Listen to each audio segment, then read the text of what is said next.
What is up guys, Danny this side. So in this video, I'm going to show you how you can add your PayPal account on Fiverr. So first off, head over to Google on your browser and then in the search bar, type in Fiverr or you can type fiverr.com. In both the cases, you will see the website with this icon of FI. Simply click on that website because that is the official website of fiverr.com, or you will see this icon of Fiverr.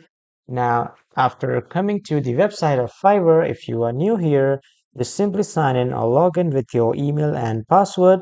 And after that, when you are signed or logged in, click on your profile and then make sure that your profile has been switched to selling, not to buying. Make sure that your profile has been switched to selling. Now, after coming to the seller profile, click on My Business and then click on Earnings. After clicking on Earnings, on the left side, you can see the option of Add Payout Method. Click on that, and then here are the three payout methods. Choose the PayPal account and then you can choose the currency that you want.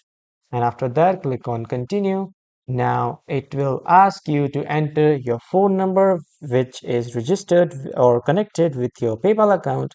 Just type in that phone number and then fill out your PayPal account details. So your PayPal account will be connected to Fiverr. So that was all for this video, everyone. Thank you for watching.